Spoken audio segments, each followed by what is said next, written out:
Damn, son, where did you find this?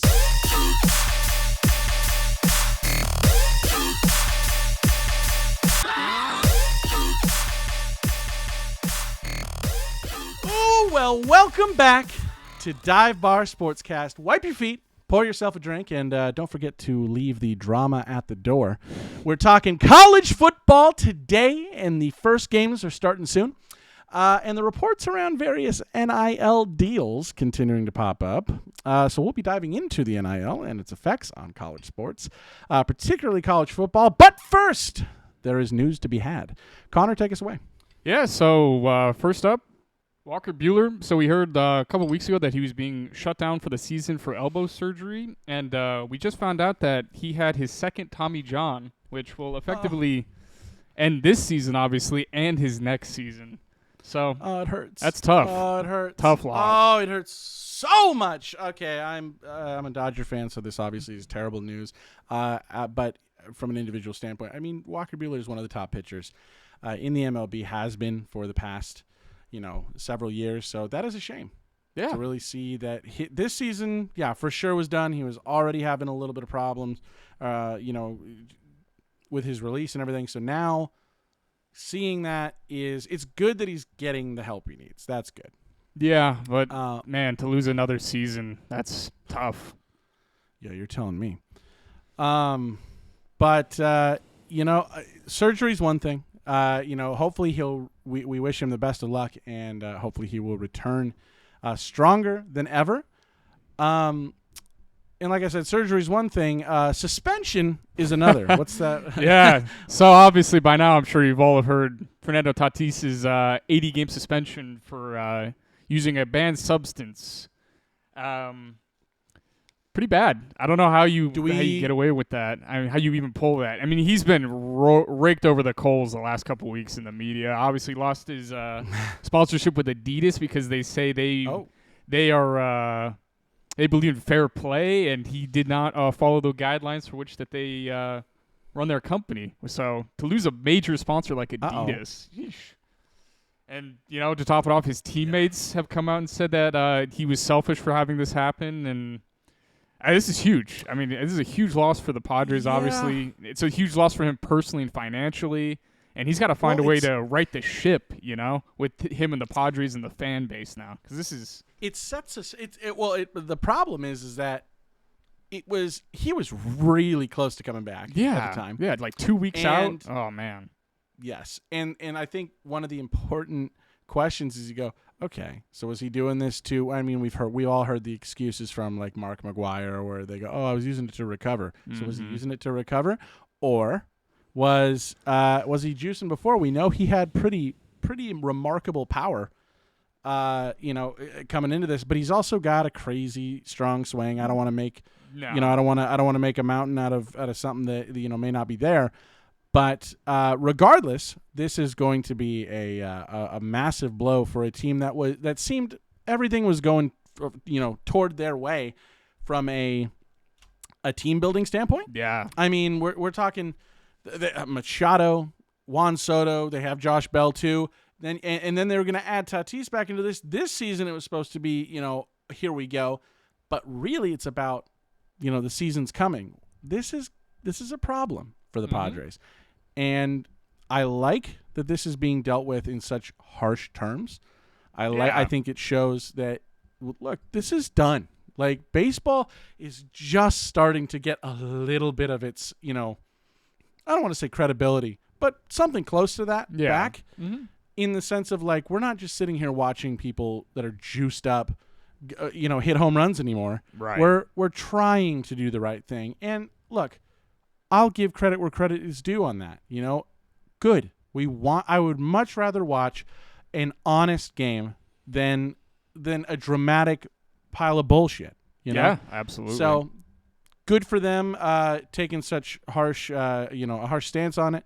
Them being the Padres, the MLB, the Adidas sponsors, So we'll see. I certainly hope that he does not continue to use that stuff and try to skirt. Just take the punishment, come back, let it fade in everyone's minds and come back and dominate on what's supposed to be a championship level team. Yeah, he's got a lot of work to do, and I mean, I honestly I like Tatis on paper. This is sucks to see, so hopefully he can move forward and I don't know, get this team to what it could be. But yeah, definitely. Moving on. So to coincide with the episode talking about the NIL, the NCAA has started asking member schools under the NCAA umbrella to start pointing out any potential abuses of the NIL and stress the importance of self-regulating, which is, that's showing how unprepared they were for this storm that hit them. This is just the NCAA just backing out. Yeah. I see this as two things, and we're going to dive so heavily into this, so I won't say much here. But this is a cop-out. It is. This is the NCAA Classic. going, told you. But it's in the wrong way, and we'll go into why. But first, let's move over to the actual, professional football with Zach Wilson. He previously had surgery, was injured in the preseason. They were thinking that he might be out for a long time. Well, the surgery was successful, and he's only going to be out about 2 to 4 weeks as of last week. So really, only a potential loss of a couple of weeks into the regular season. Not terrible. Joe Flacco will be starting in his place until then. Also in football, Deshaun Watson, as everyone knows by now, had his suspension up from 6 to 11 games, and will be fined $5 million. All of the money will be going to charity and various outreach groups, more or less related to the crimes he's accused of. So, they've taken it a little bit more seriously. Certainly not seriously enough, but the fact is that the Browns will be without Deshaun Watson this season for at least 11 games, and his first game scheduled back will be, I believe, week 13. And that'll be against his former team, the Texans. Which, I mean, come on. You got to think that the NFL and the NFLPA were like, this might be a funny joke. Let's do that. Obviously, that's all speculation. It's all speculation, but come on. You're telling me that that's exactly when they're going to have him come back? Yeah, it does look suspicious. I will give him that. It doesn't look great. So, I'm pretty sure everyone was hoping, except for Cleveland, was hoping for a year suspension, but it looks like the matter is basically settled, at least within the league. So, yeah, well, and we're going to talk about some fireworks. Obviously, that UFC fight last weekend, Kamaru Usman versus Leon Edwards. Talk about one of the biggest upsets, probably the knockout of the year, an insane amount of implications. I mean, I watched this fight. It was unbelievable. Minus the first round where Leon Edwards got Usman in, his first submission of his career. Then Usman turns on the heat. It just absolutely dominates Edwards. Edwards literally would not look his corner in the eye. This man was broken. There was nothing. I mean, watching this fight, it was like, wow, let's just get through this round. Let's just get through this fight. It's over. It's over. And then with less than a minute in the 5th round, and Leon Edwards sets up this unbelievable combo. Feints with the left hand and then comes in with an absolute hammer. Just a big leg kick and folds Usman. I was in shock. I still kind of am in shock. That was an incredible ending to a fight. Like, talk about I'm loving the passion. Dead. I mean, I'm just in awe right now. I'm loving the passion from the dead. I mean, I'd love a great UFC fight. I mean, I haven't, title fights have gotten a little boring because the top end, I mean, the champions are all champions for a reason. They're all dominant. So, I thought it was going to be business as usual. Honestly, I did too. Fireworks. What a night. That's probably going to be knockout of the year. That was an incredible knockout. I cannot wait for that trilogy fight. See, that's the thing, right? Is like, again, I'm one of the people that I'm right there in that camp where I thought it was going to be business as usual. I wasn't really excited for this fight. Yeah, I mean, Usman it just as UFC fights tend to do, it blew the fuck up. And just to again, not to that was a absolutely perfect description because he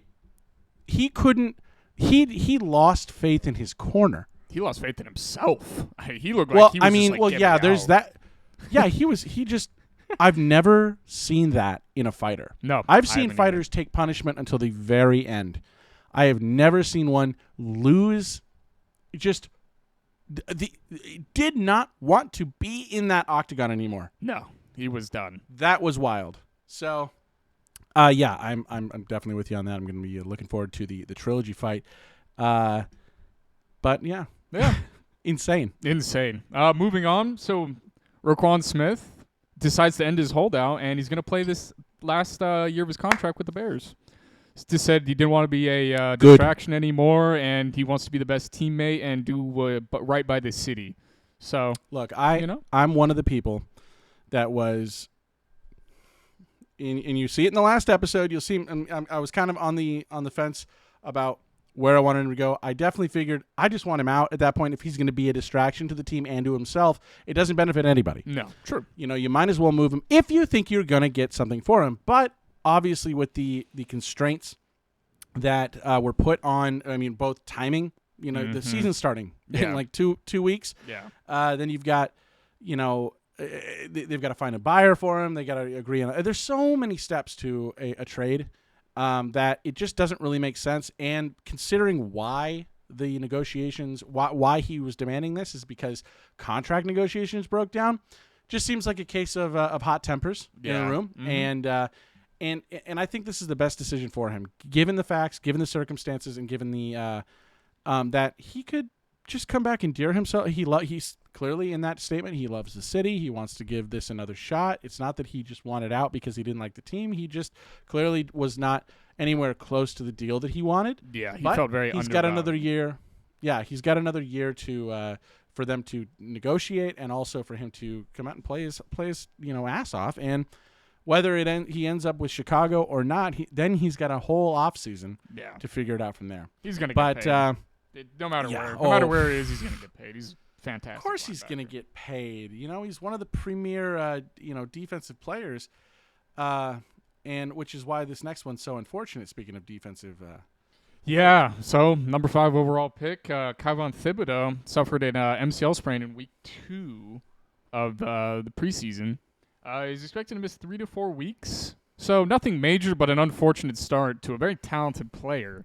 And was looking that the Giants were expecting him to have a big impact this season, which obviously, he's the top 5. He's a freak athlete. He's capable of racking up big defensive numbers, big sack numbers. So, it's just bad for development more than anything, I think, right? Because now you're sidelined. You're missing reps. You're missing preseason. Yeah, so. You are. There's a lot of it kills your momentum. Right, so exactly. Everything that was so exciting. Now we just don't get to see that, and you lose a year. And this can be potentially devastating. We hope it's not. We certainly hope it's not. It looks like it's only a sprain. He's only going to miss about a month. That's really crucial. But these injuries, when it comes to the knee, when anything with the legs, it's tough. These guys are built like brick cabanas. Yeah. Anything with the knees or legs in general, it's tough. Mm-hmm. So, we wish him well. Over in the Carolinas, we've got Baker Mayfield, who was named the Week 1 starter. Not really that surprising to the Carolina Panthers after the trade from the Browns. This is a guy who's a former number 1 overall, and it's not like he's played terribly. No. So he played well on the Browns, and then so now he's going to go to the Panthers. Not exactly the best situation for him, but this seems like a no-brainer. What the problem is behind him. That's where there's a gap. We've got Darnold. Darnold just got hurt. Yep. So the number 2 on the depth chart is likely done for the season. Yeah, at least going to be on the IR. So. Yeah, he's likely done. Then you've got the brand new, you've got Matt Corral, who was just drafted in the last draft. He's sidelined for the season with a Liz Frank injury. So that's unfortunate. And the Panthers are gonna need a backup. As a Steeler fan, I've got someone you guys might want. It would be Mason Rudolph. And by the way, I say that as probably one of the few Mason Rudolph believers. That's true. You are in the entire country, much less the world. But if we are going to trade him, might as well give him to someone who's who's going to need him, and that would be the Panthers. Yeah. So, we'll see how they pivot, but Baker is the week 1 starter, so there's no issue there. Over in basketball, Kevin Durant, who we talked about in the last episode, was holding out on playing, was saying he wanted to trade, was out, and it looked like everything was pretty much screwed for Brooklyn. Yeah. Even as they were gaining the moral right side, I guess. Mm-hmm. They were sitting there, they pushed back on him, said, no, we're not going to just let go of the GM and head Steve coach Nash. Steve Nash. Mm-hmm. Yeah, they fought back against him. And I thought that was admirable, even if they were in a losing position. But now it looks like they've recovered because Kevin Durant has ended his trade demand and will return to the Nets. Now, for those who don't know, he has 4 years on his contract. Mm-hmm. That's a significant number in basketball. Oh, yeah, that's a ton of control. Yeah. And it is an interesting turn because now, see, look, Kyrie Irving demanded to be traded. He has more like a year left on his deal. Yeah. They brought him back. They basically told him no. And now there's a chance to kind of rebuild the back room in this team, the feelings. It looks like there's a lot of things thrown into the public. Yeah. And now they may be able to salvage what was supposed to be a perennial championship, contender. I guess, man. I don't know. This team's not going to run on the laughter. This team's not going to run on chemistry. They're just going to go out and try to win games, I guess. I mean, because Ben Simmons will be healthy, but wow. I mean, I'm hearing the laughter. I was like, wow, am I just dead wrong in this? But I don't know. Look, the way I look at it is that, look, you're getting Kevin Durant back, who apparently is now bought in. Yeah. And you've got him for what? You've got him in the years that he is still on the team. I mean, this contract takes him to what, age 37 at the least? Yeah, around there. So you're getting solid Kevin Durant years, and if you can get him. And yourselves, I guess, to salvage the relationship with Kyrie Irving, you may have something. Now, if it's me, I don't want anything to do with Kyrie Irving. I don't want anything to do with either of those guys, honestly. That's too much work. But it is. But the contracts have been signed, at least with Kevin, and he does still have a lot of pull in this league. Yeah. And he's still, fantastic on the court. So we'll see. It's the Nets, so I don't really care that much, but I would like to see more competition out in the East. And it has been, like last season was perfect. Let's get the Nets to at least where they should be to get that competition going. So that would be fantastic. But where there are ups, there are also downs in basketball, Connor. Yeah, speaking about a team that was looking to start being competitive, the Oklahoma City Thunder just lost their number 2 overall pick, Chet Holmgren, who's going to miss the entire season with a Lisfranc injury suffered during the crossover Pro-Am event. Luckily, it isn't a break. It's a tendon tear. So at least there's no structure damage to the foot, which I think would be more worrying for a player of his size. But it's still a worrying injury overall. No, I did not see the video. I know he was defending LeBron on a fast break. He was, and normally I don't want to give any notion or attention to that, but the way he turned to because my one thing, the reason I bring this up is because the one thing I kind of went was his size. Yeah, he's a very athletic player, and he's a very lengthy player.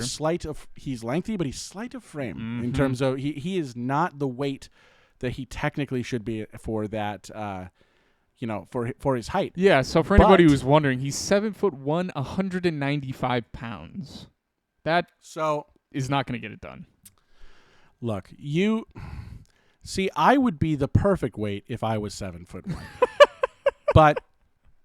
but he is far too skinny, or at least on paper. Now he's young. He's going to build muscle in the NBA. He's going to have, dietitians and he's got trainers and he's got everything he needs to put on a little bit, muscle and frame and everything. He was slated to do that. So when he makes a move like that on an NBA player who's had that training for the better part of 20 years and is a physical freak. He's a physical freak. Yeah, when he was trying to keep up, he tried to show a little bit. I'm not saying that there was any correlation between the players themselves, but he made a move, and this is what I was worried about. So we'll see. Like you said, it's a tear. It's not a break or a rupture or anything like that. He or it is a rupture. It's a ruptured tendon, but no damage to the tendon. bones in the feet. So at least so he will recover. Yeah. And in that recovery, probably learn a lot better ways to take care of his body. So we wish him well as well. Mm-hmm. And now my favorite piece of news. You're telling me, man, this might have made my whole year. The Angels owner Artie Moreno is now looking to explore a possible sale of the team, which is Angel fans in general. We were all just like, thank you. Someone is finally looking down on us and looking to get us out of this hell that we've been living in. Look, I won't take direct credit, but I will. I will take a little bit. Watch the last episode. I cursed this man and saying because Art Moreno took over a championship team, no doubt. Yeah. The Angels had just won the World Series in 2002. Art Moreno bought them, and for a little while it seemed like, okay, this is going to be fine because they were coasting off of Mike Scioscia and the talent that had been, brought in and everything. And it's not like it's easy to see that, or rather easy to think that, it's just been the Angels. It's just been a curse or something like that. But no. When you look at the players that were brought in, Josh Hamilton, even Albert Pujols, C.J. Wilson, some horribly overinflated contracts. Really inflated contracts that just really did not do much for the team except put more people in seats, which is really what Art Moreno wanted. So when you look at players like Mike Trout and Shohei Ohtani, two of the most generational players in the history of I almost said basketball, in the history of baseball, you look at those and you go, well, of course they're wasting their talent. Well, maybe not. It's just about putting a team together. This is a team sport. And I didn't agree with the firing of Joe Madden. No. I didn't agree with the plethora of decisions that have come before and since. And now him, I mean, look, he paid under $200 million for this team. Yeah. And now they're valued at $2.2 billion. Yeah, they're a top 10 valued team, and they're a cellar dweller almost. And all you got to do is get this team. I mean, if you want a short list of buyers, I think that would be just fantastic. One, come on, the Samuelis, the owners of the Ducks. You're right across the freeway. That'd be a dream. Might as well. That would be amazing for them to get that team. I know they had been previously rumored to have been interested in buying the team from Moreno. I mean, there's always Ballmer. Yeah. There's always. I mean, there's just a ton of billionaires out there, or in groups that could come in and buy this team. This is not going to be the Angels are not going to be up for sale for long. They're going to be bought, and I can only hope that whoever comes in will do some justice to this team. First of all, rename them the Anaheim Angels, where they freaking belong. Yep. Or I'll even accept the California Angels. But at least bring them back. They're not Los Angeles, so just do some justice there. And then use Trout's remaining years and also bring back Shohei Ohtani. Build a team around these people. Yeah. Because you have something here. The Angels, we saw it earlier in the season when Joe Madden was at the helm. There's some magic that can be worked here. Yeah, absolutely. It just needs people that care about it more. That care about the sport over profit. Yeah. Now, fingers crossed. But back in the golf world, as we mentioned last episode, the PGA Tour had some things to think about with competitor Live Golf coming up in the world. Looks like they have been busy. The PGA Tour, particularly the top 20 players, including the top most of the top 20. And they had Tiger Woods come in. They all met together and really sat down to lay everything out. It can be easily seen as, they were rallying support. No, they were trying to figure out how to see if there were any lingering concerns from the top 20, and if those top 20 had heard any concerns from the other players. Obviously, you can't get everyone from the PGA Tour in a giant room together. You're not really going to get much done. So They had the representatives in the room, and this was important to note. It had nothing to do with the actual PGA Tour executives. Jay Monahan, the head of the PGA Tour, was not there. This was only for the players, and things have happened since then. The PGA Tour upped the average purse, so the money at stake for each event. For 12 events, they upped it to an average of $20 million. That is massive. Keeps players in it, and 20 of the top players, so the top 20 that I mentioned, they are now committed. They've committed themselves to playing in at least 20 events in the PGA Tour. Huge. That's huge. Huge. That you basically, because look, you can choose, you can pick and choose what events you want to. You're an independent contractor. You can pick and choose what events you want to, play in. Getting the commitment from those players is huge because it shows that they want to be there, that they believe in it, and it also drives viewership. You get these players in, people are going to watch. So and there was also the earnings assurance program that did exist, but now it has been revamped to there was a league minimum. I believe if you played a certain number of events, we mentioned you get $50,000. Okay, now they're guaranteeing minimum player salaries of $500,000 per player. Wow. Holy shit, Huge. Folks. This is massive. Yeah. I applaud. And look, and the most skeptical of people are going to sit there and go, yeah, well, you can thank Liv. And on some level, yes. Yes, absolutely thank Liv. But I also thank the players here because the players are the ones leaving. And they wanted something, they came together, and it's already paying dividends. So, good for them. And also among the world, of golf, as of today, of the time of this filming, Rory McIlroy has won the FedEx Cup. Congratulations. So that is the playoffs, the FedEx playoffs that we had mentioned last episode as well. This is the culmination of it, and Rory McIlroy has won it again. So that is great for him. And now it is time, folks, to dive into the world of college football. We are so close to the game starting, and you can kind of feel it in the air. Where I am in the East Coast, I'm in Maryland, and the entire kind of landscape changes a little bit. There, with the weather starts to get a little colder, and people really, turn out for college football. They really show up. So I'm pumped.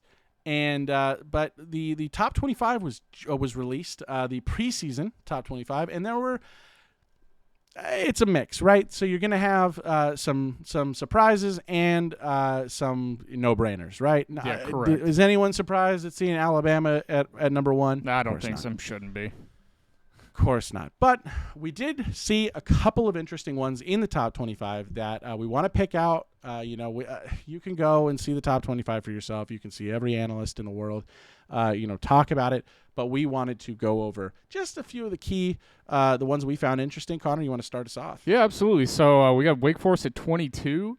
So before, so I guess after an unfortunate one. So after they got ranked, their starting quarterback, Sam Hartman, goes down with an undisclosed injury for an indefinite period of time. And it's a huge loss because, look at the stats this guy put up last year. 4,000 yards, 39 touchdowns, 79.7 QBR. You can't replace that. He's a beast. Yeah, he's a hell of a player. So, oh yeah. Unfortunately, that's just kind of one of those where it's like, well, they got ranked. It would have been great to have seen what they could have done with Hartman starting, but one where, unfortunately, probably won't see them in the top 25 for very long. No, they'll probably drop down. So they're at 22 right now. So yeah, they're done. Yeah. What about you, Tyler? What have you seen? With me, it's just to kind of reiterate, like we were saying, they're done. So 22, Wake Forest is probably out. Another surprising one that I saw, the University of Pittsburgh at 17. Yeah.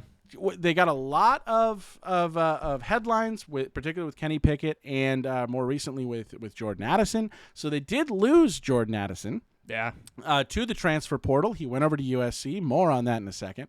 But they did gain from USC. They gained quarterback Keaton Slovis, who was a highly touted prospect and didn't exactly play terribly. Look at his stats when he played with USC when it was an actual full team. He did pretty well. So him in Pittsburgh, not only does it work, it works well enough to get them pretty well ranked. I mean, I know they won their division championship or their conference championship last year with Kenny. I think they make improvements at this. So, it's good. Nothing more to say other than that. It really is. It comes down to that. But now we're going to get into a little bit here with the there's a little bit of a box. So Miami at 16? Yeah. What do we think about that? I mean, obviously Miami's always going to have the hype, right? It's the U. And they get they hire Mario Cristobal, so yes, a guy who's very familiar with that program in general. But I'm very interested to see what they do with the pieces they have right now. They are pretty high on Tyler Van Dyke, so they're expecting him to have a bigger season than he did last season, which he threw for 2,900 yards, 25 touchdowns, only 6 interceptions. So, I mean, they have a guy at the helm who can take a step, but it's obviously like this isn't Mario Cristobal's team, right? He hasn't recruited a lot of this team. So yeah, it's a question mark. It's a question mark. Probably a little high. I'd expect them to probably hang around here. It's preseason, though. Yeah. That's just what we've got. And speaking of a little high, given the hype, we got USC at 15. And I say this as a UFC fan. Practically half my family went to USC. So, like, I grew up, really, loving and watching, the USC Trojans football team, and they have an interesting season coming up. Yeah, we talked about Jordan Addison with Pittsburgh that he transferred to USC, the number one receiver in the country, coming over to USC. That's already huge. They got Lincoln Riley, former coach of Oklahoma. They got Caleb Williams, former quarterback of Oklahoma, and a Heisman, candidate.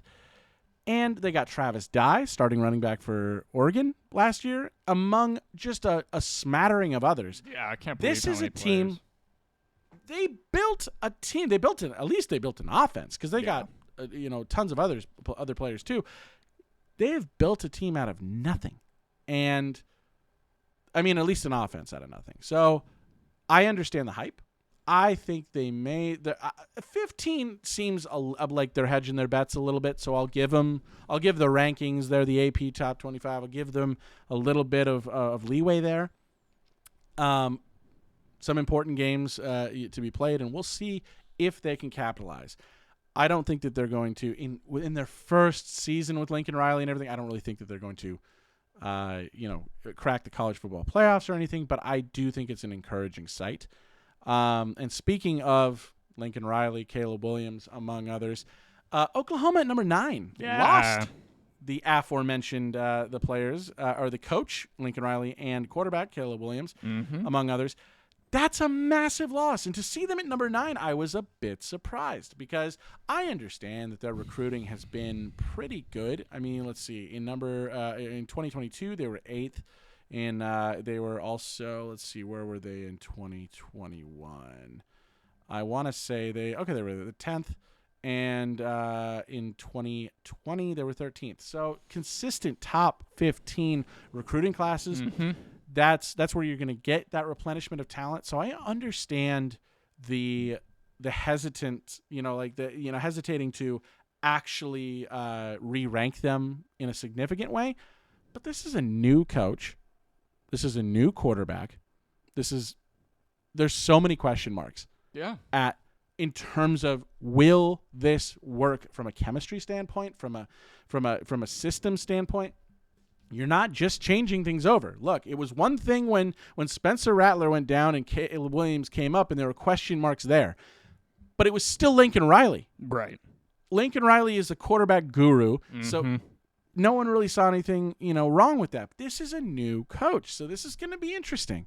I think they're ranked a bit high. I think there's a little bit, like I said, hesitation, to actually sit down and go, okay, where do they actually belong? I think maybe probably in the middle, somewhere between 10 and 20. But, they're at 9, So we'll see if they can. They got some big games. We'll see what they can do with it. Yeah. Yeah, it'll be very interesting. And that's just been an interesting, just like a note here. There's a lot of new head coach, new quarterback combos where you have a new coach getting hired and they bring in a new quarterback at the same time, either through transfer. Yeah. We see that at Oregon too. There's a couple teams where I don't remember it being like this for, I don't know, ever. So it's interesting to see that. And yeah, I think there's going to be growing pains. And at number 9, maybe a little. Yeah, it's going to be, I mean, like, I'm just thinking about your comment here about we've never really seen this kind of, shakeup in college football. Mm-hmm. So there's a lot on this list that could be challenged. I mean, particularly this next one, Michigan at number 8. Okay, hold on. They're here for one reason and one reason only. Harbaugh. Coach Harbaugh. Every year, Michigan ranks consistently in the top 10. And look, they are coming, I will admit this, they are coming off a very, very strong win against Ohio State to end last season. Mm-hmm. But you have to think, the question has to be asked every year, is this the year that Harbaugh gets out of his own way? I don't know. I don't see it. I don't see anything particularly strong about Michigan other than the fact that they've got, their recruiting has always been pretty solid. They were 9th in this last recruiting cycle, 13th in the year before, and 10th in 2020. So they're pulling the recruits, not as many as a former Super Bowl attending coach should be pulling in the college football world. Yeah. But again, the talent's there, the coaching should be there, right? Will they do anything with it? That is always the question. I mean, I feel like this question's been asked ever since Michigan lost to Appalachian State, more than a decade ago. Yeah, and you got to look at some of the pieces that they lost, too. They lose their number 1 running back, Hassan Haskins, who rushed for 1,300 yards, 20 touchdowns. Obviously, number 2 overall pick, Aiden Hutchinson. They lose him. That's huge. So you're losing a 14-sack guy. And their starting quarterback, Cade McNamara, really didn't do anything to wow me. 2,500 yards, 15 touchdowns, 6 interceptions. I mean, that's not really a guy. Yeah. I don't see it. I don't see him at 8. I don't see him at 12. Maybe I could see him at 16. But it's Michigan. It's Harbaugh. Well, again, they got big games too. So if they build off of the end of last year's success, then we'll see something. But I'm not completely sold at the moment. Yeah, what about at number 7, Utah? You sold on them? I think okay. I'm upset because you and I both watched that Rose Bowl, and that was it was so as exciting as it was in the first half. It was just as deflating in the second half because to see Utah take Ohio State for everything it had, and then just to shit the bed in the second half, I was so disappointed. And now, mind you, that did come with an injury to Cam Rising. So I think that Whittingham is a strong squad here. He's a solid coach. He's got solid. I mean, let's take a look at his recruiting. I don't know that it's particularly that strong. I don't think it's recruiting. No. Nah, 2020 is number 30. Let's see, 2021 they were number 34, and then the most recent one they were probably a little higher, I'd imagine. Nope. Yeah, 33. So we're not looking at insane recruiting numbers. They're still in the top 50, so you got to give them that. But yeah, I think that really this is their last chance, at least in the very short term, for 2 reasons. One, Cam Rising is you've got to build on that success, and you've got to use it while you have it. And 2, we're coming down to the last 2 seasons that this year and next year that the Pac-12 will be relevant. Mm-hmm. Potentially, because we know that USC and UCLA are, slated to move to the Big Ten. So, the Utah being at 7, I believe that they can do some damage. I think it's a bit high. I'd have put them at 10, 9, whatever. Yeah. But 7, hey, given the rest of the field, we'll see how it plays out. And that's kind of the running theme. We got to see how it plays out. It's the preseason, and with college football, it's one thing to rank and look at rosters in football. When it comes to college, it gets so much more detailed because there's just so many factors, Yeah. and the next man up mentality is so strong in college football because these are all such great prospects that come in and they're talented. So, we'll see with with how they play, but they're if they're going to do anything, they got to do it behind their star quarterback in Cam Rising.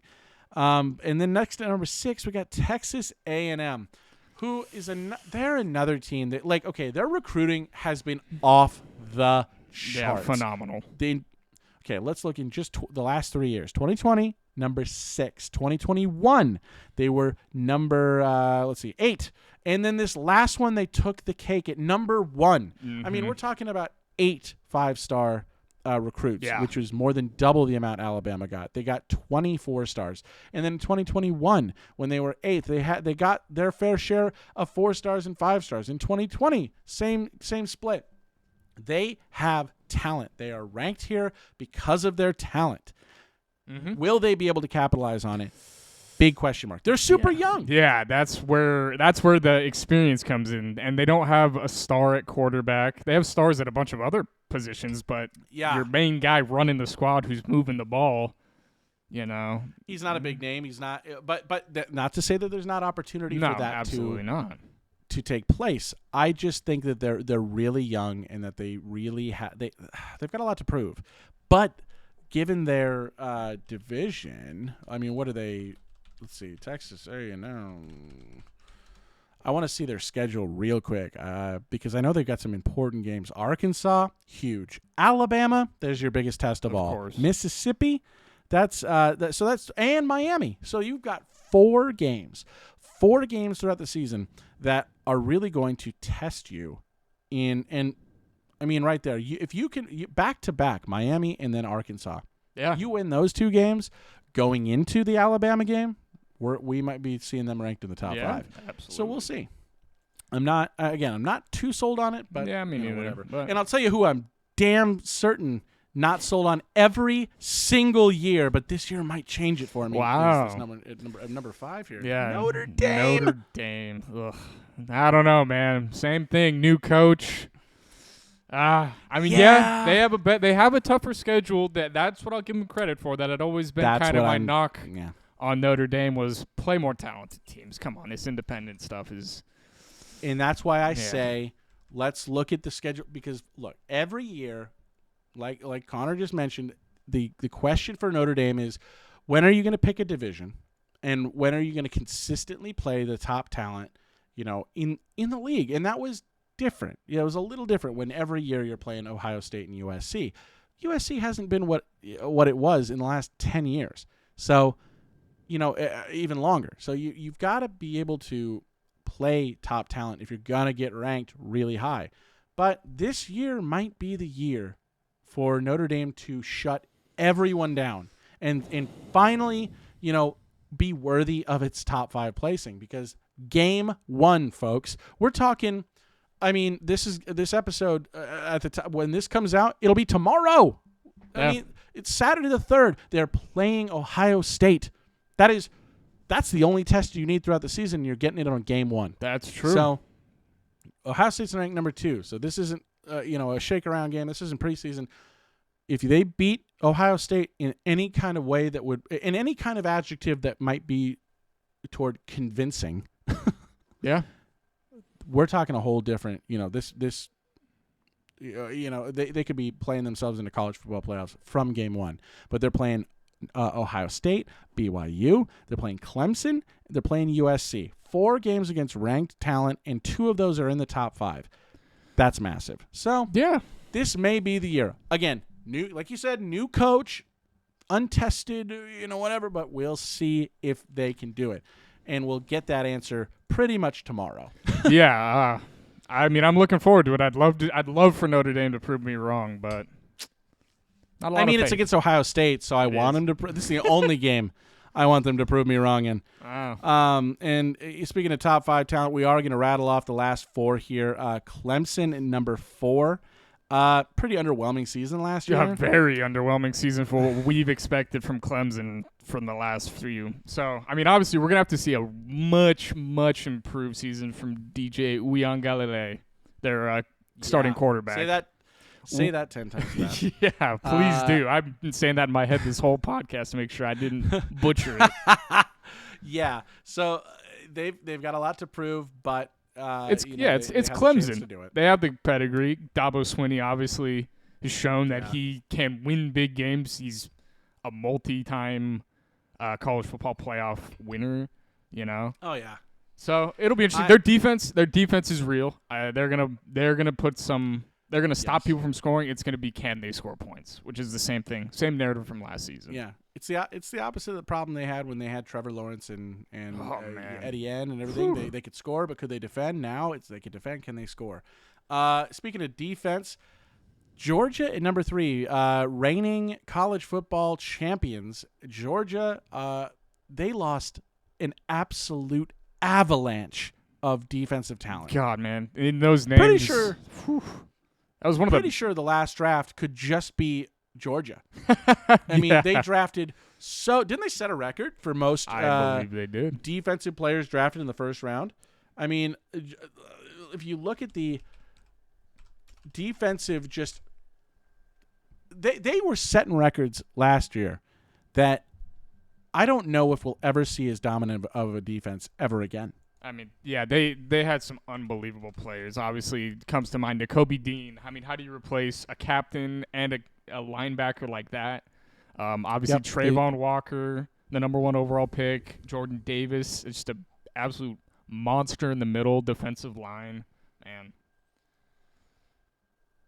Yeah, this is it. They lost so much talent, but let's not forget that they do have. This is college football. Next man up. In 2020, they had the number 1 ranked recruiting class, and in 2021 they had number 4, and in 22 they had number 3.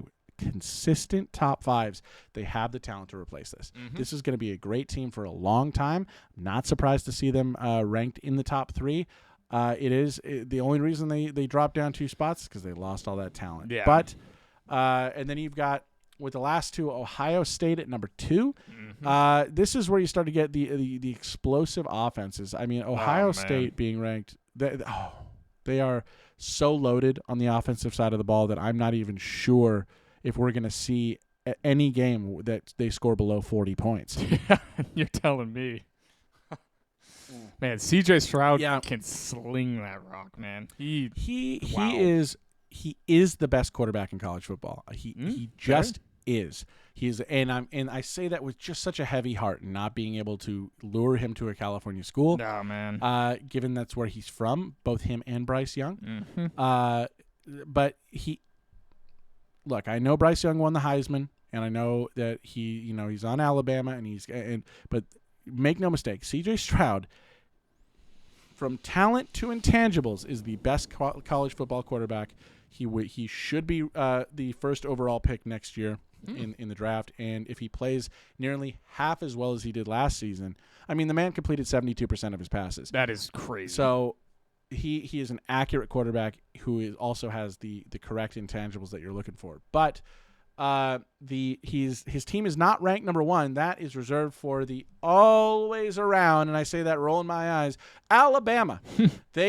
I don't know that they've had one. No. They've never had, in the last 3 years, they have not had a recruiting class that was not number 1 or number 2. So they have the talent. They have so much talent that they don't know what to do with it. It is so insane, the amount of talented players that they bring over. And Nick Saban has built himself a dynasty that will it's insane to see it. So of course they're ranked number 1. That doesn't surprise anybody here. Nope. It doesn't surprise anybody listening. It doesn't surprise anyone who knows college football.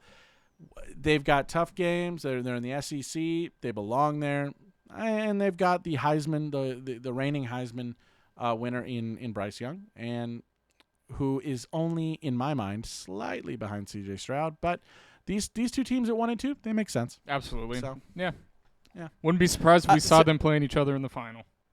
Exactly. It's that cut and dry. This season, there's a lot of changes on the back end, but when it comes to the top 3, business as usual. So we're excited to see the games. Obviously, with the very first important game, happening this weekend, we'll see and we'll keep tabs on it.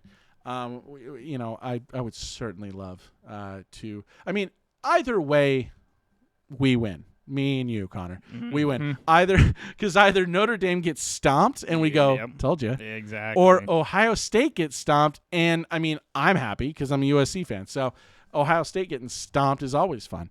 But we'll see. There's a lot of power up for grabs in the college football space. And speaking of power, yeah, college football, the landscape is changing, has already changed. I mean, if you just look at the recent, for lack of better terms, we'll call it off season of college football, and the amount of transfers going around, and the amount of times you've heard the word, the acronym NIL, and you're going to hear it more and more from everywhere. When anyone talks about college football, this is what we're going to be talking about, and college sports in general.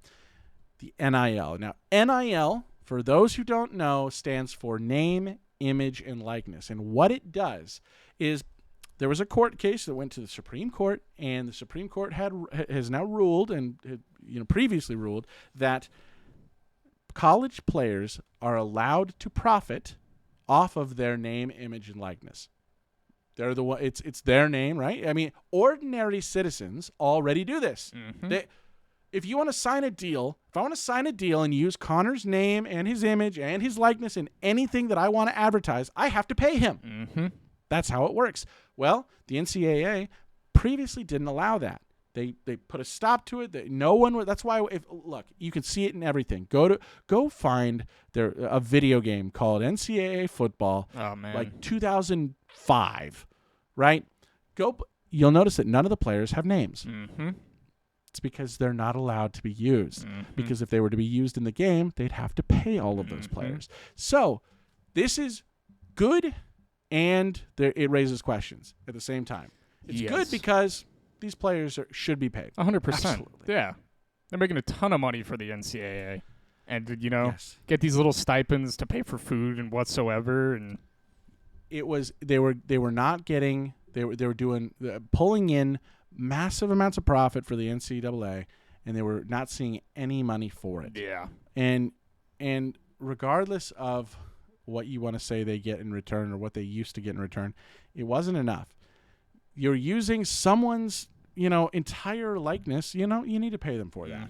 If especially you're going to be making money off of them. So what does it do? So the NIL, it gives players the ability that every ordinary citizen has to make money, then accept money from businesses for using their, likeness. They can use it in their products or advertisements or anything like that. They're allowed to do that and receive money in exchange. What this is not schools getting money to pay their players. This is not, we've got the University of Oregon and they're giving their new quarterback recruit $10 million to come play for. No, correct. That is not what is happening. This is schools do not have any power, authority, whatever. They cannot offer players money to come play. That is called inducement, and it is illegal. You cannot do that. But a business located in Houston can, if they want to recruit talent and sign them and say, okay, sure, you're going to X school, we're going to pay you to advertise with you in our commercials or whatever, use your name and stuff like that. They can certainly do that. And corporations in Los Angeles, New York, wherever, they're allowed to do that. That's where we run into questions, problems. Will there be any, right? So the first thing to note about, besides the schools not really having any involvement in this, is does every player? I've heard this one a lot. Is there a set amount? Is there a deal that these? Oh, this is a college sports deal. Or is there any kind of regulation? No. Yeah. No, there's not. And we can see that in the deals that have been offered. I mean, let's take a look at just the top 10 rumored NIL deals, right? Or these ones are more cut and dry, but they're estimated. if you look at just Jordan Addison, right? He recently signed. He went from, there's some controversy around him because he was the player of the year or the wide receiver of the year at the University of Pittsburgh. In the offseason, he transferred to USC, and there were some rumors at the time that maybe he was induced. Like he was told, "Hey, you're going to get this deal. Yeah, you're going to come over here. And we're going to pay you." And yeah, there was basically a bidding war. Correct? There was rumors that schools were bidding. Rumors for of a bidding war. Yeah, exactly. So, and that's highly illegal. And so and then it started churning. Okay, so we've got USC up to its old tricks, and you've got the smaller schools getting edged out, and we don't know what's going to happen. But it turns out that nothing shady went on, other than the fact that it's Los Angeles and there's a lot of corporations out there that have a lot of pull.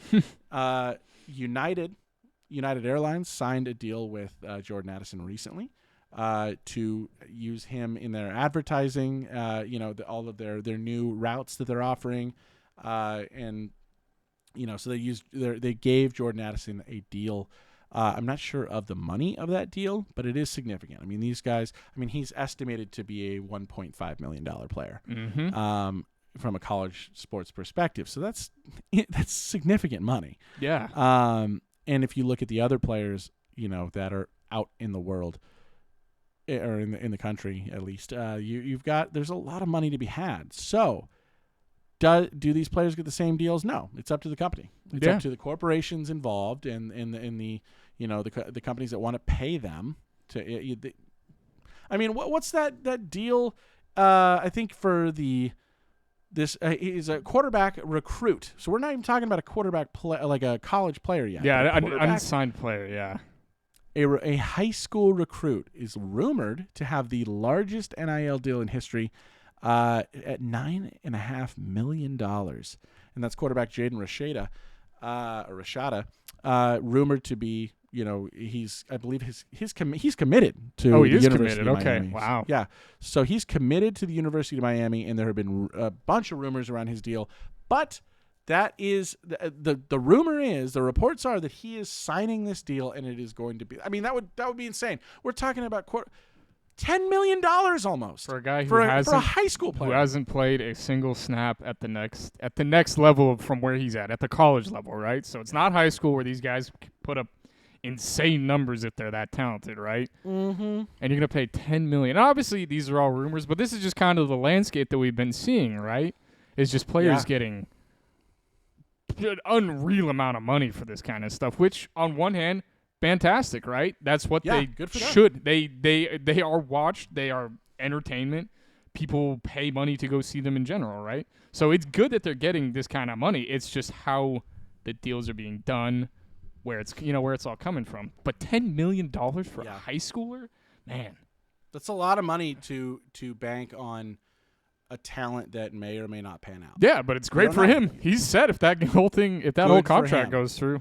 But I want to make that clear. Yes, good for him. That is fantastic. Get that money. Some corporation's going to offer you $10 million, to go. And again, but here's the thing: they didn't offer him $10 million to play for the University of Miami. They offered him $10 million regardless of where he plays.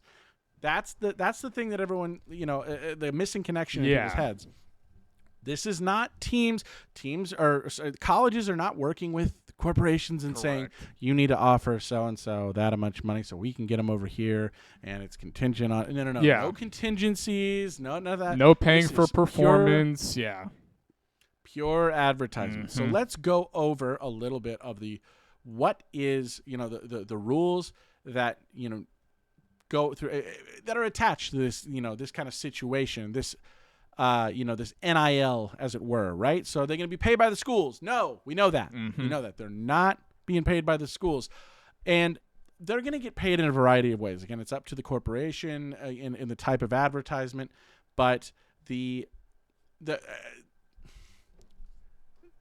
problem is that this isn't entirely regulated yet. No, there are not a lot of there's not a lot of oversight other than the basics, especially when you consider the news that Connor had mentioned earlier, which was that the NCAA is now asking their member schools to help in the investigations of breaches of NIL transactions, and they stress the importance of self-regulating. Now, the reason I called that a cop-out earlier is because the NCAA very much lost their lawsuit against, basically for the NIL. They did not want to pay players.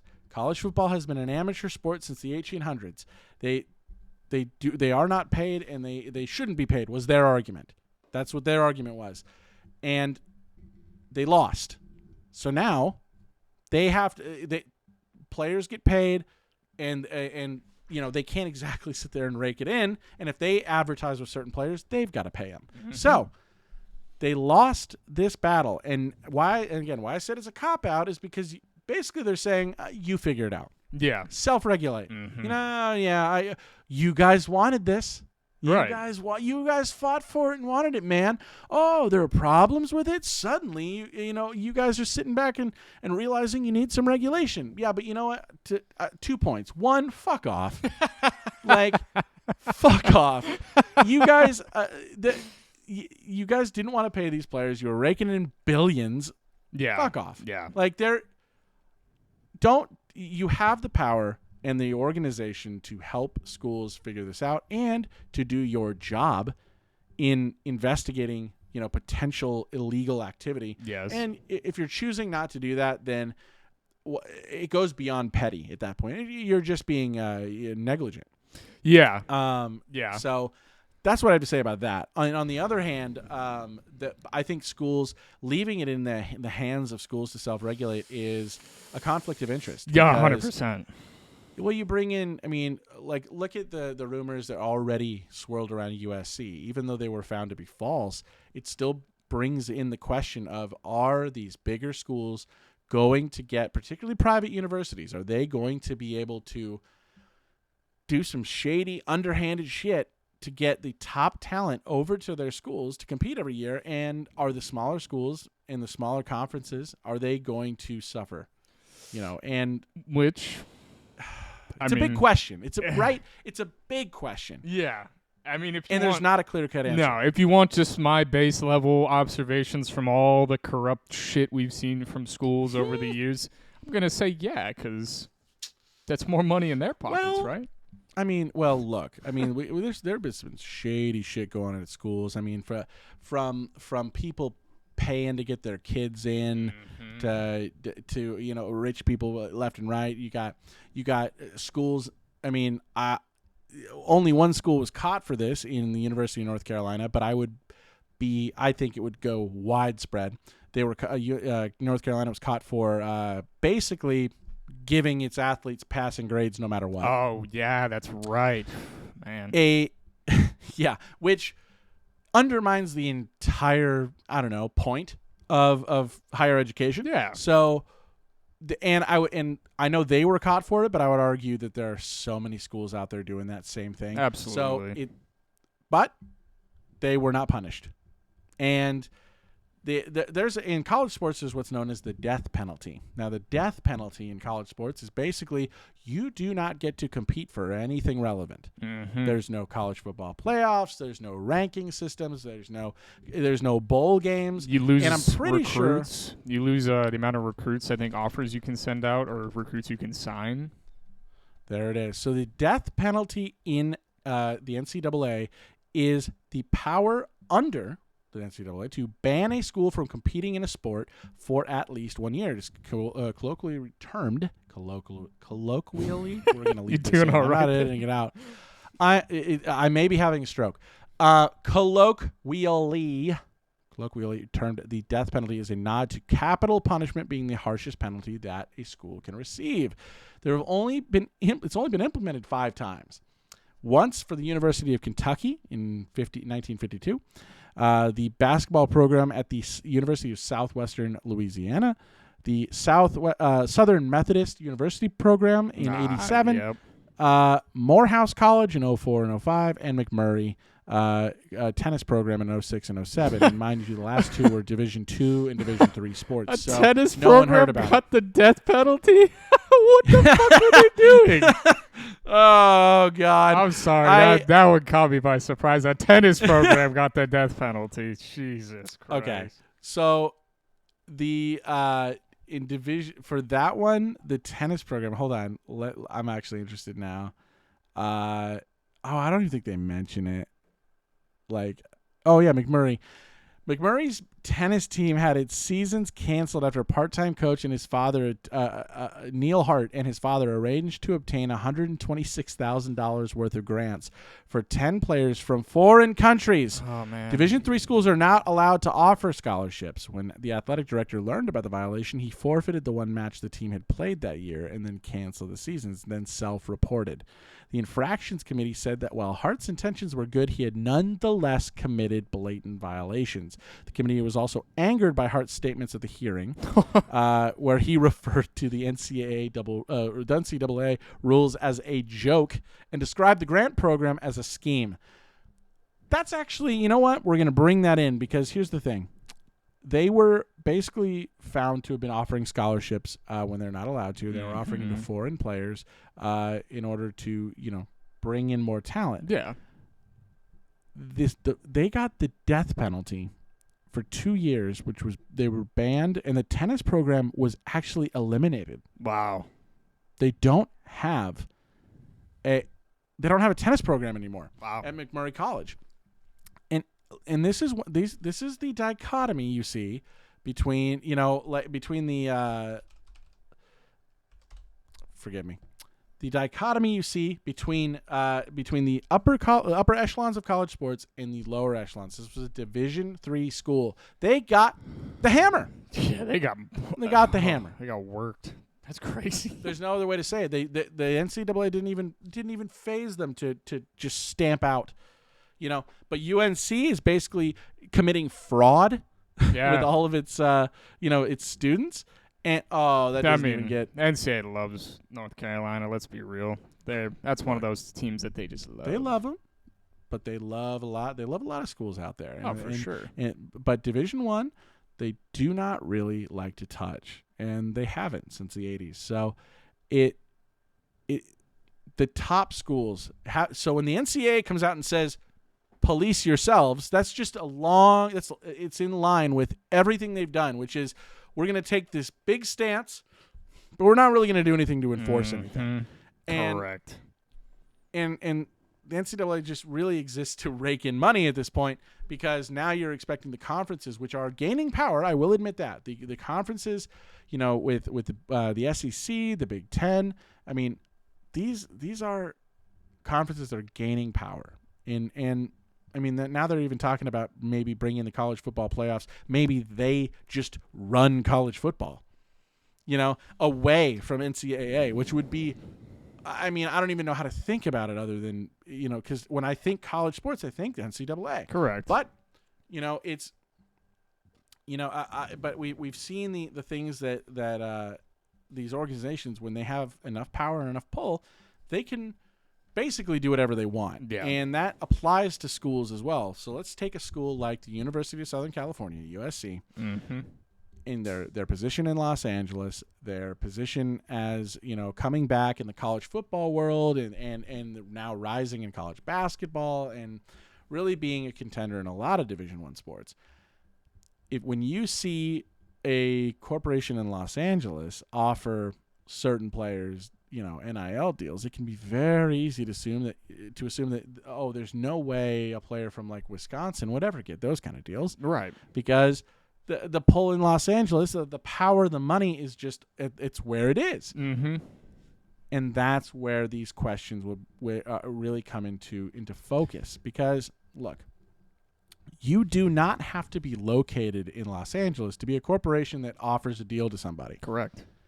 That's the thing that people are completely forgetting. Yeah. If I run a corporation in Miami, Florida, and I want to offer a deal to a University of Oregon player to advertise, him or her in my products or services, I'm allowed to do that. That is completely above board. That is, you're fine. So it's not. So when people say, well, how will this change all of the the landscape of college, college sports, particularly college football, I don't know that it changes that much at all. Because Jordan Addison could have gotten that same deal with United, could have gotten in the University of Pittsburgh. What would be the problem? Yeah, I guess just I don't see anything official. Yeah, it's I guess just more the size of the spotlight. That's just my own assumption. That's not to say that I know what you're saying. That's not to say that being in Los Angeles, it's no different from being anywhere else, or New York or Miami or Chicago. I'm not saying that. I'm saying that the idea that corporations are only going to focus on schools in their, within their 20 sphere, miles. Yeah, their sphere of influence, correct, yeah. It's not. That's just not the way things are, or the way things should be. So the balance of power is going to change. I think it's going to be more consolidated. I think it is going to get worse. I agree, and especially with the way conferences are starting to be crammed together. You got people from, obviously UCLA and USC are moving to the Big 10 or Big 12. Yeah. So I don't see what I think is really going to happen is, again, I talked about consolidation. These schools, these bigger schools, they already have a lot of power. So when you look at Alabama, you look at LSU, you look at USC and Ohio State and all, when you look at those schools, they already have power, and they're just going to consolidate that power. Mm-hmm. So I think while the NIL gives the ability, I think you're going to see some deals pop up in the smaller schools because you're going to have, you're going to have the ability for them to, to bring in talent. But I don't think that it's going to be, I don't think it's going to be enough to overtake the fact that you're getting just all of this talent into the bigger name schools already. And those, now you're not going to see as much movement in the transfer portal. That I'm interested to see. Because transfer portal already is really blown up in the last few years, just because obviously guys wanting more playing time, yada yada yada, not satisfied. Now they can move over, don't have to sit out a year. So I see what you're saying. So you think that they make a name for themselves, and then they transfer because now, hey, I've got a name that you can I can make money off. Absolutely, I think you could come in as a 3-star recruit. Maybe you come in somewhere where you are an immediate starter, you play really well, and then you can move on somewhere else, and then you get more opportunities. Another question I would want to pose is: do you think high school athletes are going to start looking for deals in certain places where they're looking for the best deal available, right? Oh my God, yes. Yeah, for sure. Oh my God, that's where I was kind of going with my previous opinion. Mm-hmm. That I've already has already been debunked. In that, I think that these deals are going to get signed earlier. Mm-hmm. So you're going to see these. I mean, we were just talking about my University of Miami signing that $10 million, or not them, but like their future recruit is getting signing, a big deal. And a huge deal. That's massive. And now I think these high school players are going to have these deals signed, and before they even get to the school. Yeah. So they having that already in place, I think it. You see, that's where I was thinking maybe you'd see less movement from the top echelon of talent. Yeah, I think the top end guys are gonna probably be set. I agree with you. But to your point, there's going to be probably a lot more movement on the players that make a name for themselves after the fact. Mm-hmm. So when you get a player that's going to a smaller school and they blow it out and get on the radar, and as a sophomore or a junior, well, maybe they do sign that big NIL deal to go not to go to another school, but maybe they go to another school with their popularity, sign an NIL deal. Because here's the thing, when players did this before, this is where I see there may be a little bit of a balance, because when players did this before, when they had a blowout season, no one can top it. I'm thinking Johnny Manziel type, where they just go out and completely, blow everyone's minds. Mm-hmm. Adrian Their Peterson. first thought, well, yeah, exactly. And their first thought is time to go pro, because it's time to make money. Right. I think that you're going to see less of that in college sports. And you're going to see a heightened level of competition because of that. So you're going to get the player that blows it out as a freshman. He doesn't want to leave anymore because he's already getting paid $3 million Interesting. on his back end deal with Jersey Mike's. I don't know. My point is that I think that the security of having money is going to keep these players in college a little bit longer than they otherwise might have. So, and I say that as and I'm thinking more toward the underclassmen. I'm thinking more, of the freshmen and the sophomores, the really young guys that, this isn't college basketball, right? These guys, where it's like one and done typically. College football, you really need the experience. Yeah. You need to have the 3 to 4 years of high intensity football in order to get to that next level and have a successful career. Mm-hmm. And if you blow it out and then you already have that security of like, hey, I've got this deal, I've got the money, I don't really need to worry. Well, now maybe they stay, complete their education, maybe go out and play a couple more years in with their their school. And maybe we're going to see some heightened competition. That's what I think. I think that they're not going to be as jumpy to get over to the pros because because there's always this fear of I need to get to the pros now while I still have my body. Mm-hmm. And I think that goes away once you add a couple million into the decision-making process. Yeah, it's an interesting thought. I think hopefully it keeps the guys who aren't ready to go and, keeps them in the game. Yeah, I agree. Obviously, the top-end, super talented guys who are dominating are going to go regardless, right? That's just... Yeah, because I think that's the thing you have to look at when you think of young guys who really shouldn't have jumped as early as they jumped. I mean, and again, I mentioned Johnny Manziel because he played 2 years. 2 years in Texas A&M. And yeah, he had 2 great seasons. But he could have played, another year at least and probably been better for it. But the fear of him potentially getting hurt, potentially not being able to make that money, I think that drove him over the edge to go pro. Yeah. And we all know what happened there. I think there was a little more going on with Johnny Manziel. Just Sure. I mean, but I'm talking about college. Like when he went, from that point, right? Like, yeah, there was other factors in with Manziel, but maturity,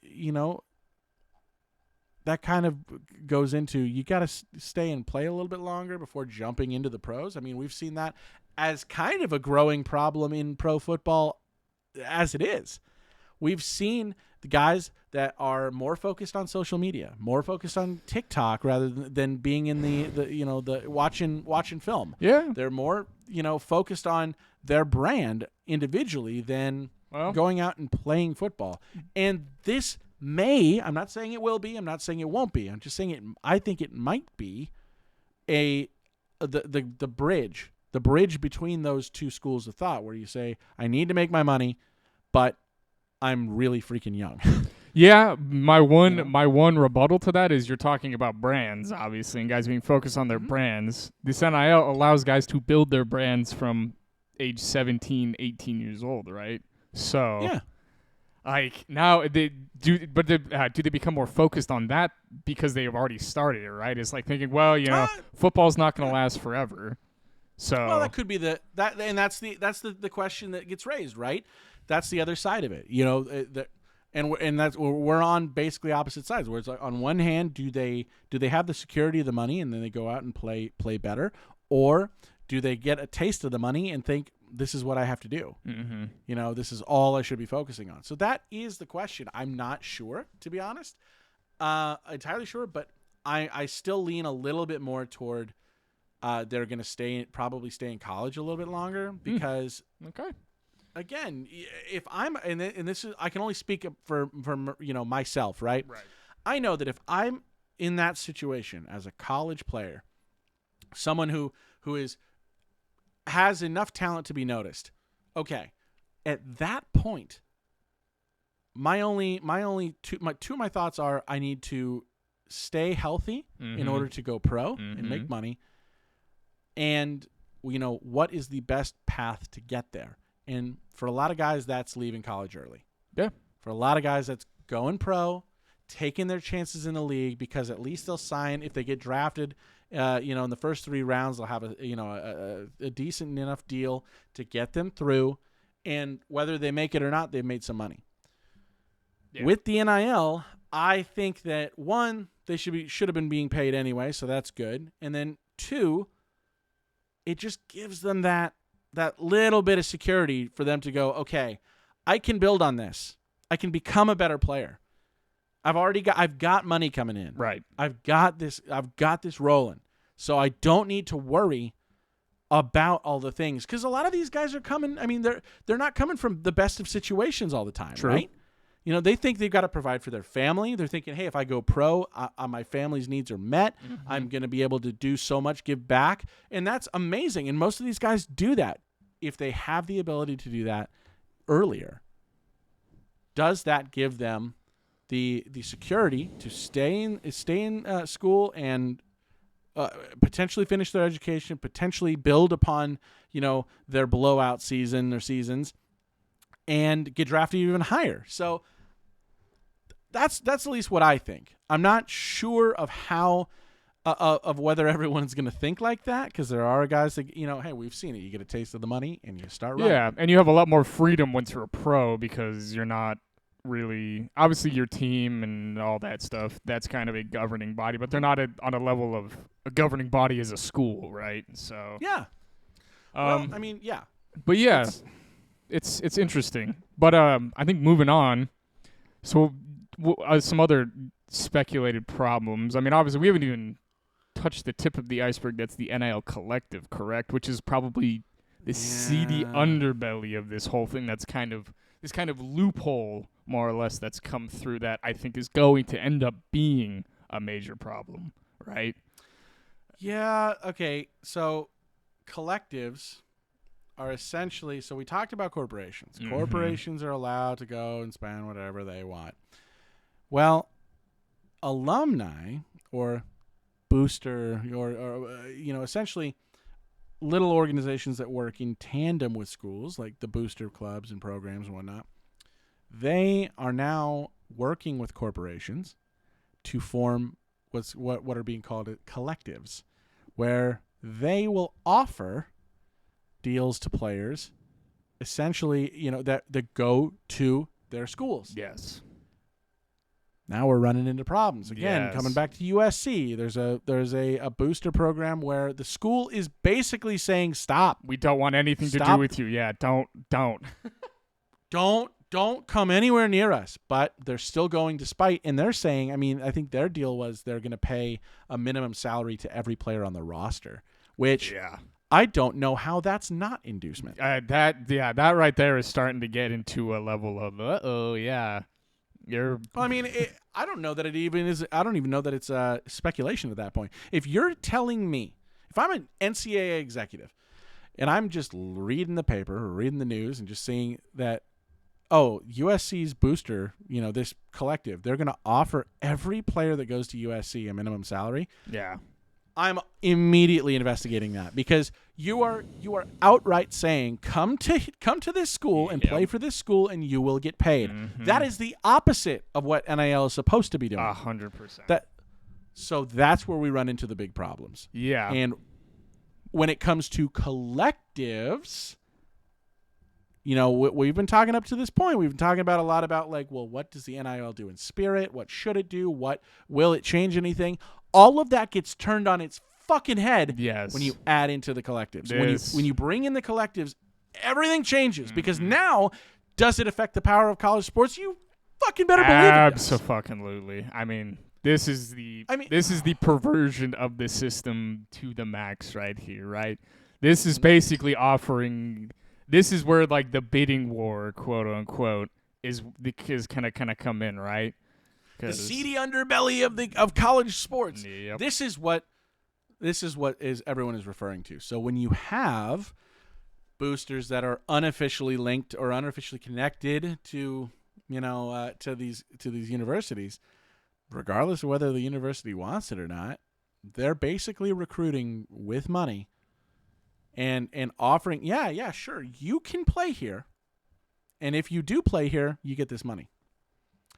That is it's supposed to be outlawed. And that's what makes this announcement that, oh, NCAA, you guys go ahead and figure it out. You know, we really want the schools to self-police. Fuck you. Like, that seems retaliatory. That seems just outright wrong. That you are a governing body and you are going to put this into the hands of the schools that it benefits. I mean, look, USC can publicly say whatever it wants, or Texas A&M, or University of Miami. Any of these schools can say whatever they want. Oh, we do not condone this. Good heavens, I couldn't even think of anyone doing that in our organization. But you know what? It's all public. It's all publicity. It's all media. If I'm benefiting, if I'm a school that's benefiting by getting the top 10 I'm getting players in the top 10 every single year because they're signing massive deals from my booster club that's technically not even affiliated with me over there. Right. What am I really going to say? What if I'm benefiting from someone going outside of the rules, they're not regulated, the NCAA, the governing body's not even doing anything? Yeah. You think these schools are going to step up? No. Bullshit. This needs to be the NCAA. They need to be stepping in. They need to actually act like they give a damn about college sports. Agreed. For once. Yeah. And step in and just fix this shit. It's not that hard. If you go in, look, that was a headline. Using that headline alone, you need to confront that booster that's in Los Angeles and say, you cannot do that. Yeah. You cannot offer a blank check to every player that plays at this school. That's inducement. Yeah. You cannot get these players and say, look, if you play here, you get money. No, that's not that. That defies the spirit. That defies the letter of the law in this case as well. It should not be allowed.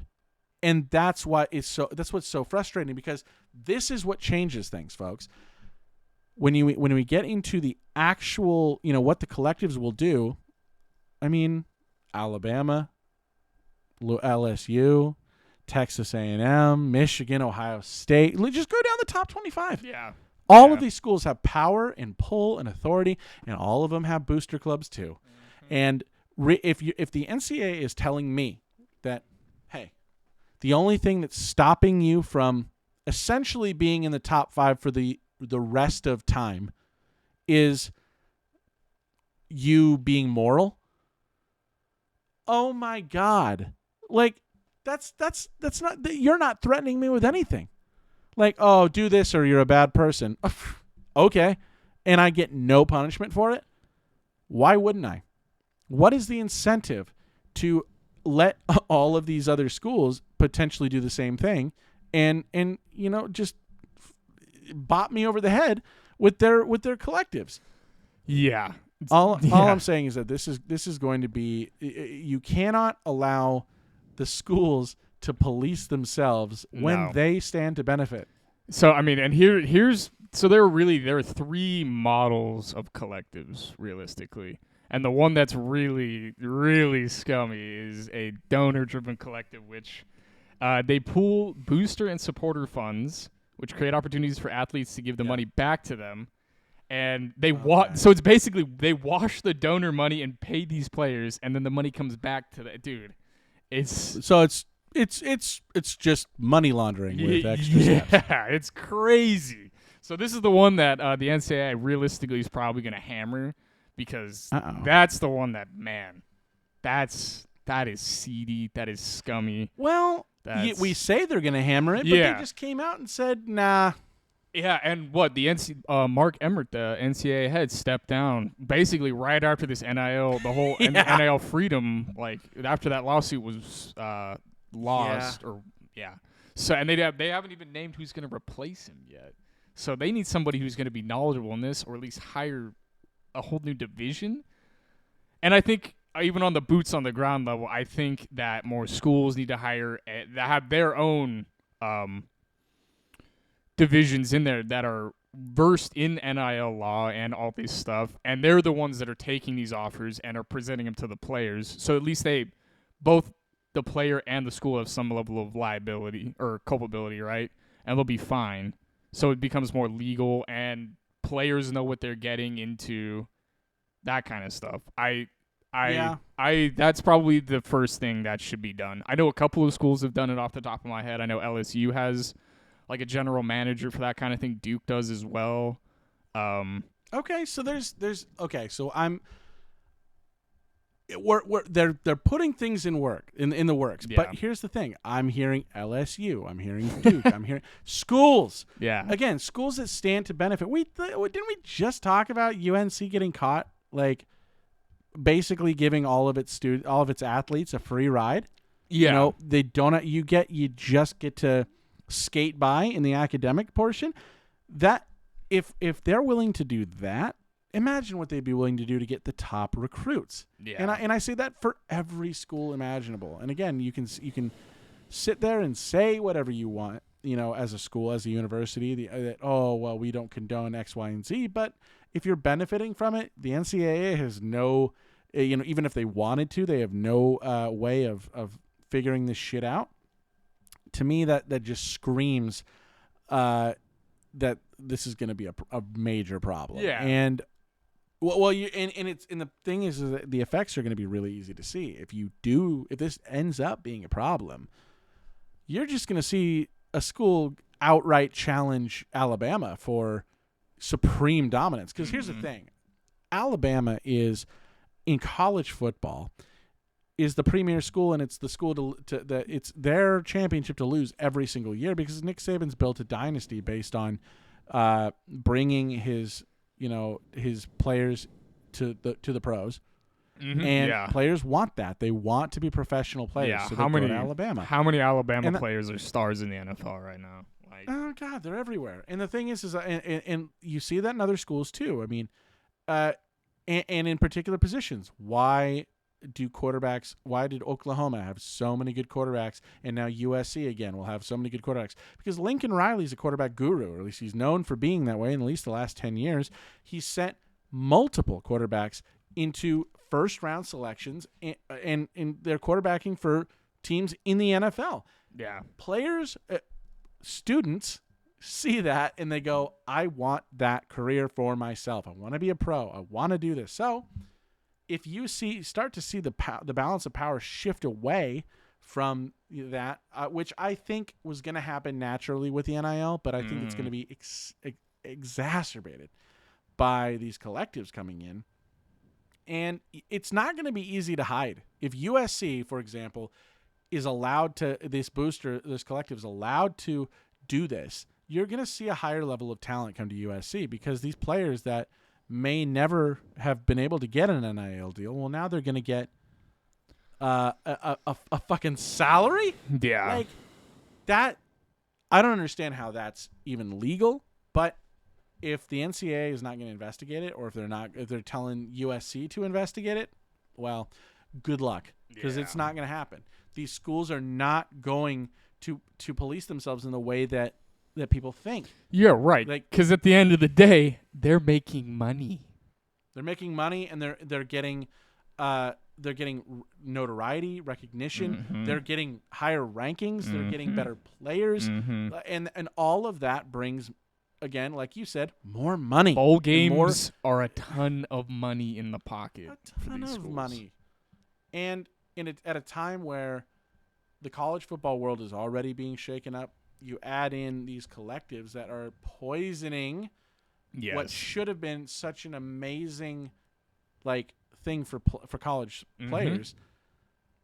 Just to see that, it's so unfortunate, really, because I really had hopes that this was going to be, leveling the playing field, and we're washing hands of one organization in the NCAA, and we're shifting over to a gaggle of of corporations that they don't give a shit. They're not going to be liable for any of this.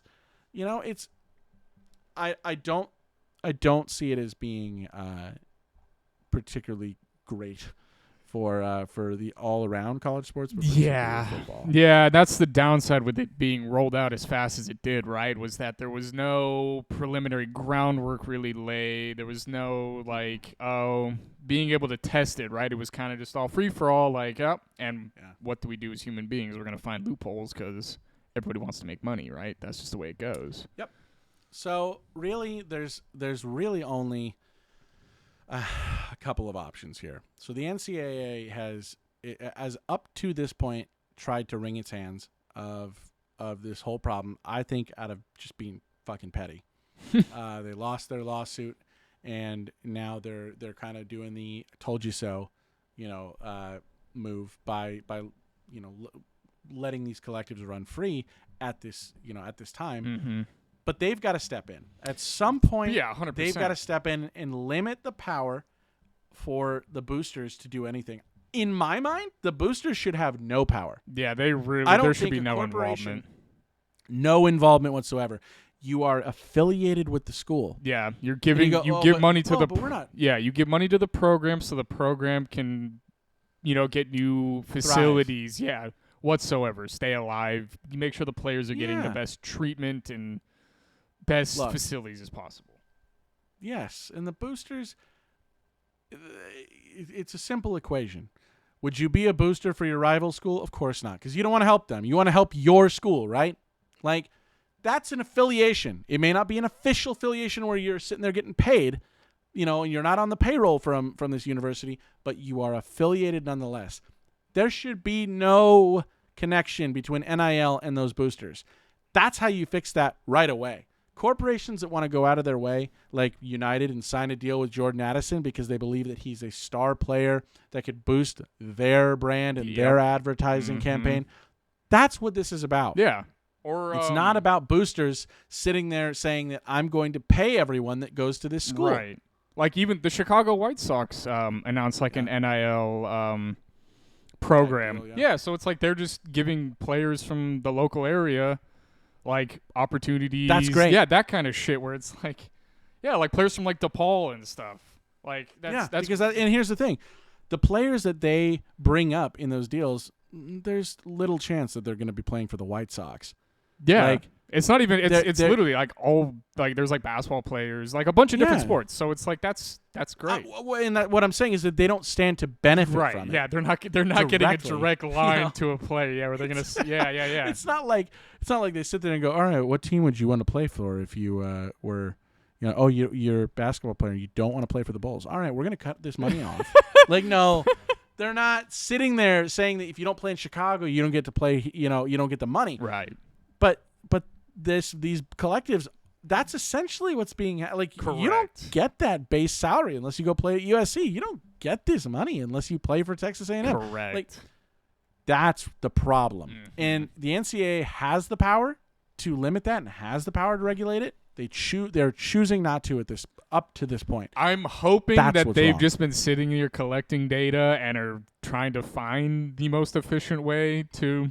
They're just letting it all. They're letting it all run rampant for a season, and then they're gonna go. All right, now we're gonna put the blinders back on. Here's how this is gonna work. I'm hoping that's the way it's gonna go. But with them not even filling their current head of the NCAA, I'm not very. I'm not very hopeful. Yeah. I'm not confident in it because of the way they've treated this, and again putting out that police yourselves and self-regulate. That's such a cop out. To the truth, which is things are going wrong. You're going along the path of being shady. Just to be straightforward, how many worse things have happened in the NCAA in the last 10 years that weren't self-reported, but they were known about, that were just covered up? This is just money. There's been much worse things that have happened. Look, again, we're using USC a lot as an example because of the relevant in this. And if you go back to the days of Reggie Bush, who USC got hammered by the NCAA because Reggie Bush's parents got money for an apartment or something. Good old it had improper nothing benefits. to do with. Yes, it was an improper benefit. Had nothing to do with Reggie himself. He was not receiving any benefits. It was his parents. Now, at the time, that went against the rules. is what it is. You got to deal with that. Mm-hmm. But they went so hard on that, and they're not doing it on this. Again, it just shows that they're wringing their hands of this because they lost. And I really hope you're right. I really hope that they come out, they let this, simmer for a season or build up or whatever the case may be, and they come in and just absolutely hammer all these collectives, lay down the law. Here we go. But they've walked back regulations every chance they've gotten since the NIL's come out. And I think they're doing that. There's got to be an element of spite. Because that would be crazy. Yeah. I truly look, at the end of the day, people, anyone who's listening right now needs to know one thing. Any corporation or any organization run in the entire history of the planet is run by human beings. Human beings, we're fallible. We have emotion. There's no one sitting there going, well, if it's not in the rule book, I'm not going to do it. Mm-hmm. Like the NCAA is run by people, and the people that run it probably aren't. I mean, they fought a whole, Supreme Court lawsuit to try and get these players from being paid, and now that they are, and it's starting to go sideways a little bit. Chances are that there's some people in that office that are a little bit happy about the things that are going on, and they're sitting there going, well, I wonder who could have seen that coming. Well, they're both wrong and right. So they're wrong because obviously these players should be paid. But the way in which that these outside organizations are going about it is the problem. So will the schools step up? Maybe. They're taking steps to really create individual, some of them are, offices or departments. I'm hoping that becomes widespread. I hope that becomes basically everybody's doing that, right? I'm glad that some schools have got ahead. That's realistically what it should be. People who are going to protect their players, going to obviously protect the school itself. But I hope it happens. I really hope it does. But when the schools are the ones that stand to benefit from these things, that's where I think it's not going to be as widespread. I think maybe the biggest of the big schools may attempt to shut things down because they're in the spotlight the most. But all these other schools that already struggle to get talent, I don't think they're going to argue with getting a few more recruits thrown their way. Yeah, or snagging some guys off the transfer portal. Yeah. Yeah. I can't see that being. I just don't see a world where every single school is so upstanding that they shut all this stuff down. Yeah, the NCAA needs to step in. Right. That's how this gets stopped for everyone. They are the governing body, correct? Yeah, that's the thing. It's one thing for Texas A&M or Alabama to come in and create departments to do things, but that doesn't mean they don't control every other school in the SEC. Right. It's all individual. Would you rather have one governing body that already has, authority over a lot of college sports to step in and actually do its job? Or would you rather have every school police itself to the point where, that shady shit already happens? Right. All I'm saying is that there's an easy solution, and the NCAA has all the cards to make it happen. So that is what needs to happen. If we're going to get, any lasting change, but we're going to have to see. This is going to be the dipstick. This the season that's going to really define college sports in the NIL. Will things really play out the way that we're thinking they're going to, or are we going to be in a nightmare landscape in 5 years? Or is it going to be much worse? Yeah, we will see. But until then, we've got a lot more sports to cover, especially with next week. Ugh. Next week, we're talking about we're still hammering home football a little bit with pro football. Hey, man. The NFL is back, baby. Best part of the year, man. Woo! We're so excited to talk about pro football. So we're gonna go a little bit up on just a little bit of a preseason update for like we did for college, but we'll do it for the pros. But really, what we're gonna be talking about is the future of the quarterback position. We hear it all the time. Yeah. Every player that gets drafted, every top tier talent. everyone out there, whether they're a pocket quarterback, whether they can run 90 miles an hour, whatever the case may be, we hear this phrase all the time. Oh, they're the future of the quarterback position. They are the future. That's what's going to happen. They're the prototype. Well, we're going to dive in and really take a look at what makes a successful professional quarterback from everything, from their IQ, from football knowledge, IQ to arm strength, awareness, all of it. We're going to sit down and really give real-world examples, real-world film. We're going to show it so that we can, lay out what really is the future of this position, because both of us, we really don't believe that all of the major media outlets, I don't think they have a clue what the future of this position is. For all of the data at their fingertips, they all get it wrong. And we're going to show you why next week. Well, and we thank you, by the way, for tuning in. And until next week, cheers, sports fans. Cheers.